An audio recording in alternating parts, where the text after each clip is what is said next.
soul. Get down with that soul, baby. Yeah, I hear it.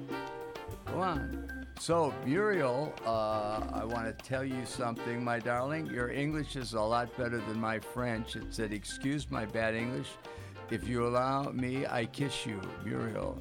Torby. Hey, Muriel, I haven't been kissed for a while, baby. So, if you come over from France, we could work it out. We could do a little kissing, huh? Don't tell your husband. Anyway. Bob, you're going to get people coming out here from all parts of France. No, we got to go first to Rick, and then we're going to Mike. And Let's then hope they're all women, for your sake. So let's talk to Rick in Australia because he's so far away, and then we'll talk to. We want to talk to this producer director who knows all about actors. Rick in Australia, how you doing, my friend? Hello there, doing very, very well. It's lovely to talk with you, Robert, and also a big hello to Paul there, who's across the table from you. Hey, thank you. Hey, I was at Bondi Beach, okay? Oh, right, yes, Yeah. I've been there. Have you been to Sydney? It's a real focal point. Have you been to Sydney? Yeah, I actually grew up in Sydney. Oh, okay. And I've been living down here now for about nearly 20 years down in Tasmania, and Okay. It's quite a lovely place. But I was just ringing in because I'm getting my weekly hit of my favourite show, and I wait every week for this. It comes through here. It's broadcast on Friday morning, so it's already October the 8th. It's your My anniversary. your anniversary here already. All right. Hey, Rick, thanks. Appreciate that. Let me ask you, I had a wonderful time in Australia. I flew my two daughters over, and I hooked up with a beautiful Aussie female, and it was just a wonderful experience. I just loved it. I appeared at the hotel there. I was singing, and they put me at the Hilton. It was in Sydney, and this was years ago. All right. So now let me ask you. I'm glad that you had a lot. Yeah, hey, I'm glad Rick. that you had such a nice time. Oh, I had a great time. I have some. Hey, Rick. I have so many. Sorry. No, I was going to say I played rugby, and it flashed in the newspaper, and then the reception I got in the nightclub was awesome. It just flipped. It was after they saw me playing rugby, I think they said, "Hey, he's one of us." Well, there's these big beefy blokes there. They run around on the rugby field without any body armor at all, and I think that it looks almost as dangerous as many of the stunts that you did in the Wild Wild West. They're not quite as dangerous as those, but it looks almost as dangerous. Hey, Rick, let me tell you, from a guy who's played rugby, it's as dangerous. Anyway, do you have anything you want to ask before we let you go? Yes, sure. I didn't want to take up too much of your time. But also a quick question. Sure. Years ago, I could remember watching the wonderful, wonderful show Wild Wild West. And I could remember one episode in particular I could remember fairly clearly. And it seemed to have, at one point, I'd seen this episode and it had quite a different ending. And I was just wondering, if you could remember back in the day, were there some of the episodes of that TV series that you had done that might have been made with alternate endings? Yeah. There were some made with alternate endings for sometimes something inappropriate happened, and we just went and filmed and refilmed it. Yeah, it happened.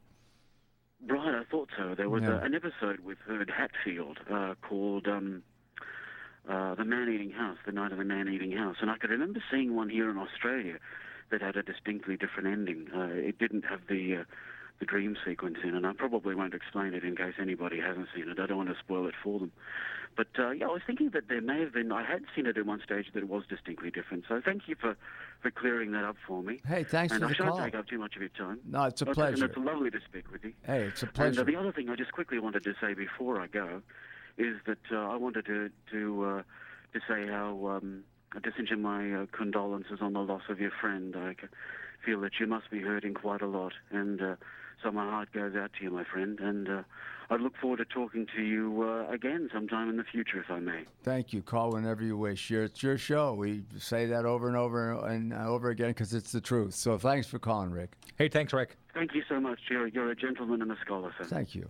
All right, now we'll talk to Mike in Nevada, and then we'll talk to Worth, and then we'll do Ernie. Is that okay with you? That sounds perfect. All right. Hey, Mike, what's up, brother? Hello, Robert. How are you doing today? Good. I heard that they were doing some kind of ceremony in Las Vegas for Tony Curtis. Did you hear anything about that? I heard the reports about it. There was some burial a couple of days ago. Yeah. Was Tony, did he go at the end of his life, was he living in Nevada?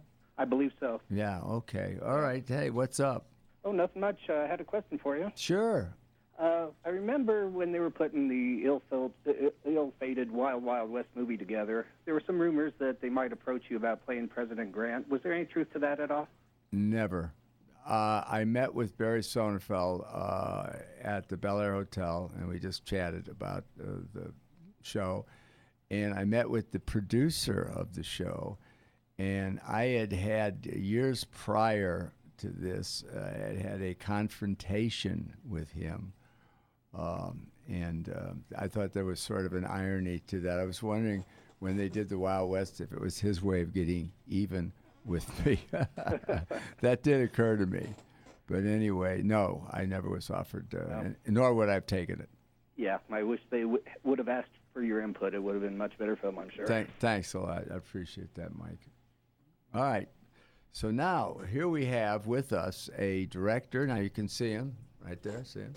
Do a wave to the camera. Waved, yeah. Okay, and his name's Worth Keeter. The first question I have for Worth is, who the hell named you Worth?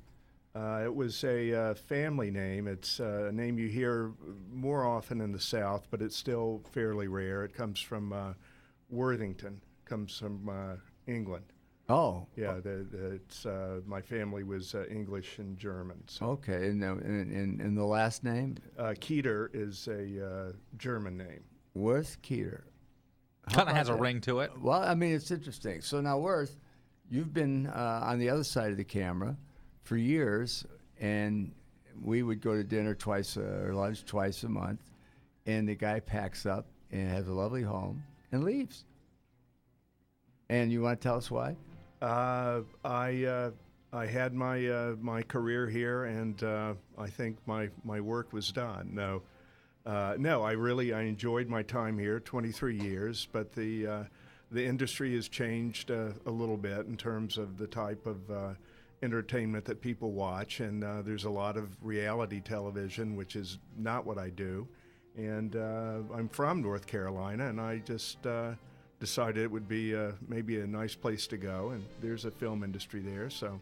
Hey, let's hold that thought. We'll talk about some of the good times that you had and maybe some of the good times to come. And Ernie's here with us, ladies and gentlemen, the wonderful pianist. The guy that can tinkle the ivories. Well, he was in my house was tickling my house for 4 days. Okay. Oh, that's an even better story. You're good. Since OnStar began, we've answered over 100 million calls.